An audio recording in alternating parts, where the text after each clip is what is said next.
Hello, welcome Straight Talk Africa. It's Wednesday, July 24th. I am Shaka Sali. And hello to you, Shaka, and hello to all our viewers and listeners on the continent and around the world. I'm Mariama Diallo, your social media reporter. Today, we'll discuss the upcoming presidential and general election in Zimbabwe, as the highly anticipated vote has President Robert Mugabe looking to extend his 33 years in power against his main rival, Prime Minister Morgan Tsvangirai.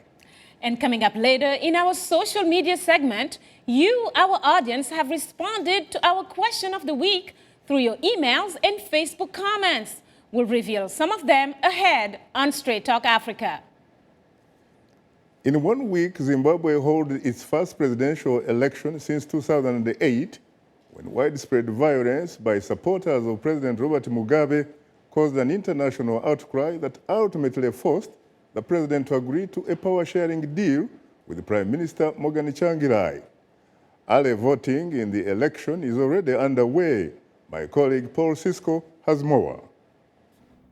The population of Zimbabwe is approaching 14 million people. Despite significant natural resources, an estimated 80% of the people are living in poverty, including about 25% between the ages of 15 and 24. President Robert Mugabe has led the nation since it attained its independence from Britain in 1980. There are already indications the July 31st elections are in trouble.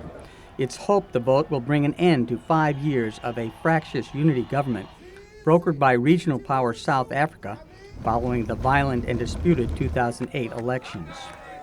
The Movement for Democratic Change, MDC party, of Prime Minister Morgan Tsvangirai is in court challenging special early voting of Zimbabwe's police and security forces, with the MDC arguing the Electoral Commission inflated the number of security agents in order to rig the elections for President Mugabe and his ZANU-PF party, a charge the party denies. Tuesday, an extraordinary conference at the National Endowment for Democracy in Washington, D.C., brought together key players in Zimbabwe's struggle for democracy.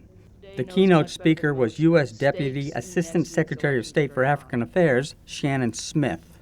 The United States supports the people of Zimbabwe in their right to choose their government in peaceful, credible, and transparent elections. We have also made it clear that we deeply respect the sovereign will of the Zimbabwean people and will work with any government chosen in peaceful and credible polls that represent the will of the Zimbabwean people. In Zimbabwe, we have very weak and compromised institutions which are subservient to Mugabe and ZANU-PF. First, Zimbabwean Dewa Mavinga is with the African Division of Human Rights Watch. So President Mugabe uses individuals who are loyal to him first and to the constitutions and other institutions second. He says President Mugabe believes legal documents like the new constitution should not constrain power. The challenge is in the implementation of that document. If you look at the judiciary, it's compromised at the leadership level. The individuals who are in the judiciary, at the end of the day, when they are presented with a new constitution to interpret it, they would first look at the values that suit their superiors.